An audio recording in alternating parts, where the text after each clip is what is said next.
Presiden dibius oleh orang lain. Dia buru-buru melarikan diri dari bar.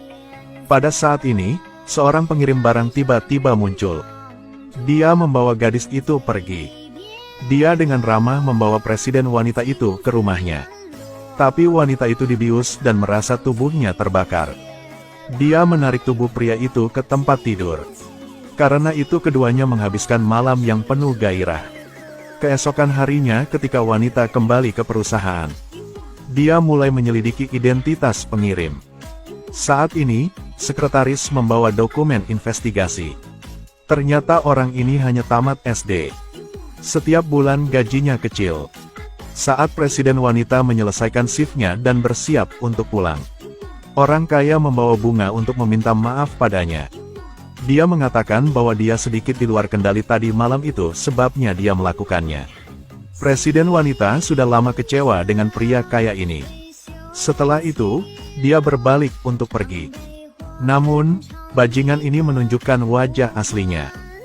Dia menamparkan wanita itu sekali. Tepat pada saat ini dia datang lagi. Dia mengendarai mobil listriknya ke orang kaya yang menjengkelkan. Apakah kamu buta? Atau apakah kau suka mati? Apakah Anda ingin bersama saya? Apakah kalian berdua saling kenal? Siapa pria ini? Dia adalah tunangan saya. Kami akan menikah, jangan ganggu saya lagi. Apakah dia buta? Mengapa Anda tidak menemukan seseorang dengan sedikit lebih banyak uang? Tiba-tiba mencari siper seperti ini. Kamu pikir saya bodoh? Bagaimana dengan kurir? Apakah Anda akan membuat saya tetap hidup? Bajingan, kamu tidak punya hak untuk berbicara di sini. Hai Mokhtar Dao, saya bertanya padamu untuk yang terakhir kalinya. Kau ikut saya atau tidak? Biarin saja. Jika saya tidak mengajari kalian berdua hari ini, saya adalah anjing. Ingin menangkap mereka lagi. Pengawal tinggi bergegas untuk menyerang. Tapi mereka bukan pesaing sang kurir.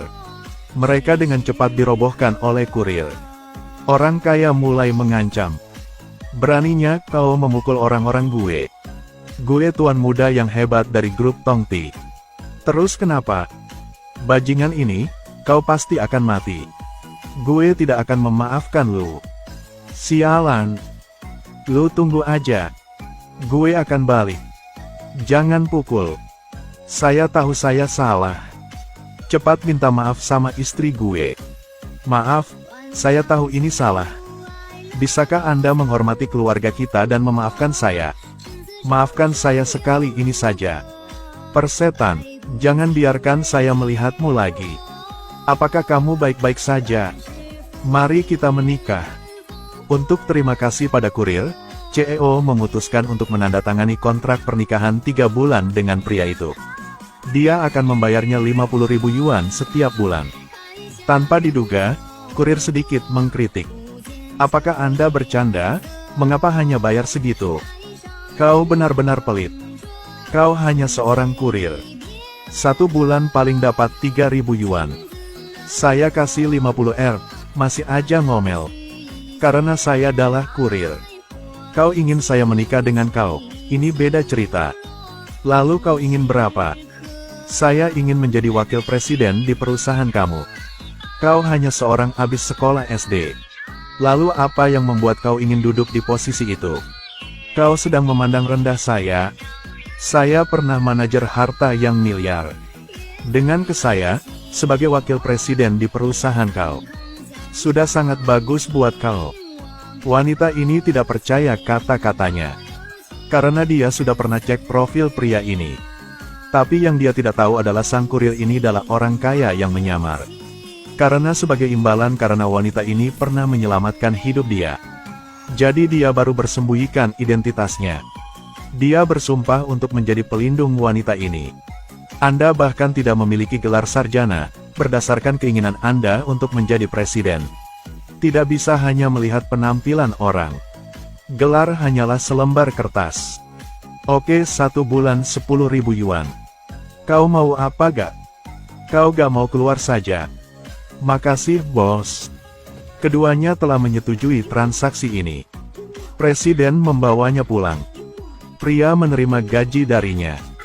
Dia memutuskan untuk tinggal di rumah dan menjadi ibu rumah tangga. Dia membuat hidangan favoritnya. Saat makan, wanita ini mengkritiknya karena tidak enak. Tiba-tiba seseorang memanggilnya. Ternyata pamannya menelepon. Dia menelepon rumahnya dengan beberapa bisnis untuk didiskusikan. Siapa sangka siper itu bilang ingin pulang bersamanya. Dia ingin mengambil kesempatan untuk membuktikan dirinya. Paman saya adalah orang yang sangat tidak berperasaan. Paman dan bibi saya jauh lebih tangguh. Mereka sangat ketat. Mereka selalu ingin saya menikah dengan orang itu untuk mendapatkan keuntungan. Pasti orang-orang itu tidak akan sopan padamu. Kalau sampai sana, jangan banyak omong. Sedikit rendah hati. Saya mengerti. Kau tenang saja.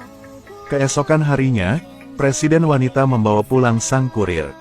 Moktan Giao, kenapa kamu menikah dengan orang ini? Beraninya kau menentang perintah keluargamu. Tong Gia adalah pelanggan besar kita. Setelah menyinggung pihak itu, apa kau akan membunuh keluargamu?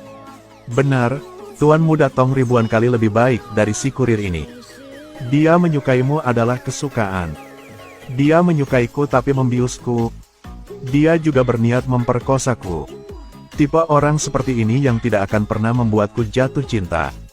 Itu salahmu. Dia mengejar tapi kamu terus menolak. Kalau saja kamu setuju lebih awal, Tuan Tong tidak perlu melakukan itu. Bibi, jika kau memikirkan keluargamu seperti itu, mengapa kau tidak menikah dengan keluarga Tong?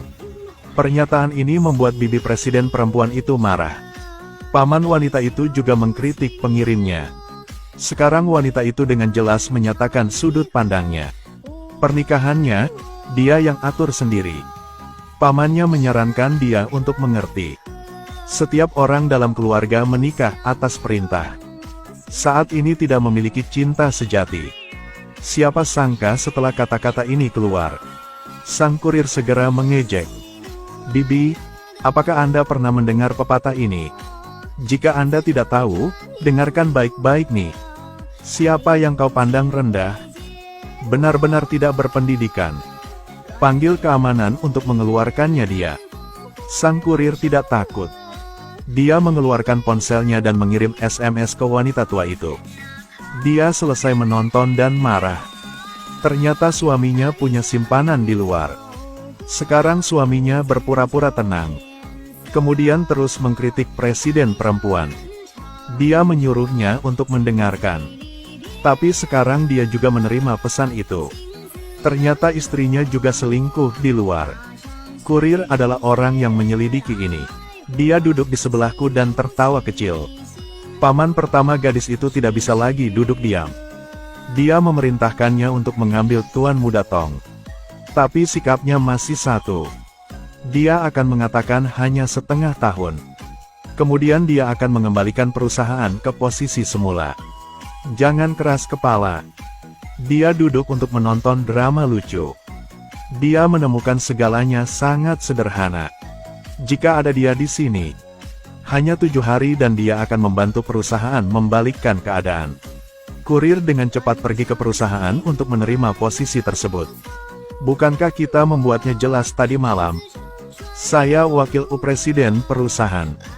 Kamu berani membiarkan sampah ini menggantikan saya sebagai wakil presiden? Apakah Anda malu atau tidak? Saat ini, presiden wanita menanyai pamannya. Berapa banyak yang telah kau habiskan untuk dana publik? Kenapa masih pura-pura sekarang? Pamannya masih menjelaskan dan licik. Tapi tidak masuk akal untuk mendengarkannya. Pemeran utama pria berbicara. Saudaramu benar-benar tidak kompeten. Apa yang Anda ketahui untuk berbicara? Gue tidak perlu melakukan hal yang kotor itu. Kalau punya bukti, bawa ke sini. Oke, tapi kita harus jelas dulu. Kalau saja saya bisa membantu perusahaan, maka posisi wakil ketua itu harus menjadi milik saya. Apakah kau mengancam saya? Baik jika kau menginginkan posisi wakil presiden ini. Jika lu bisa melakukannya, gue pakai 2 tangan saya untuk kau. Pemeran utama pria pergi sendiri untuk menagih hutang perusahaan. Maaf, ada Bapak Zhao. Siapa? Saya orang Muktan Dao. Saya di sini untuk menagih utang. Hutang Anda sudah jatuh tempo. Silakan membayar seperti yang dijanjikan. Gue tidak punya uang. Hutang harus dibayar, ini bisa dimengerti. Apa yang kamu katakan? Saudara, jangan main lagi, pukul saja untukku. Apa yang akan dilakukan pemeran utama pria berikutnya untuk menyelesaikan ini?